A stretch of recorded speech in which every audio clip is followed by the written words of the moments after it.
बिस्मिल्लाहिर्रहमानिर्रहीम। अस्सलाम वालेकुम दोस्तों, मैं हूं मलिक उमर। उम्मीद करता हूं सब दोस्त खैरियत से होंगे। खुश आमदीद आपको आज की वीडियो में। आज की वीडियो का मौजू है मुखलिस होने की अहमियत। पहला हिस्सा है मुखलिस होने की तारीफ। मुखलिस होने का मतलब सिर्फ ये नहीं कि आप दूसरों के साथ सच बोलें या ईमानदार हों, बल्कि इसका असल मतलब ये है कि किसी काम को दिल से करना, किसी के साथ ताल्लुकात में सच्चाई रखना और हर अमल को नेक नियति से अपनाना। मुखलिस होना इस बात का अहद है कि आप जो कुछ भी करेंगे वो दिल से और अच्छे इरादों के साथ होगा, चाहे वो ज़ाती ताल्लुकात हो, पेशा वराना जिंदगी हो या रूहानी मामलात। दूसरा हिस्सा है मुखलिस होने की अहमियत। अब हम बात करते हैं कि मुखलिस होना क्यों इतनी अहमियत रखता है। एक एतमाद का बनना। मुखलिस लोगों के साथ ताल्लुकात मजबूत होते हैं।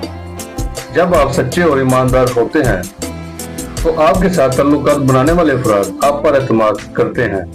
एतमाद वो चीज है जो हर कामयाब रिश्ते की बुनियाद होती है, चाहे वो खानदान हो, दोस्ती हो या काम करने की जगह। दो, रूहानियत और सुकून।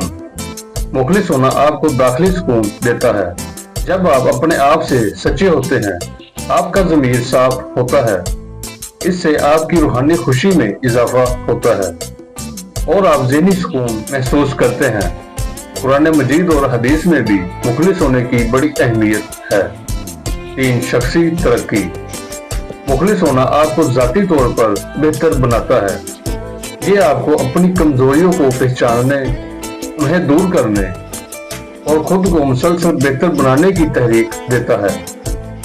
4, दूसरों की मदद करना। मुखलिस लोग दूसरों की मदद करने के लिए हमेशा तैयार रहते हैं। आपकी नेक नीति से दूसरों की जिंदगी में भी बेहतरी आती है और इससे आपकी जिंदगी में भी खुशियां आती हैं।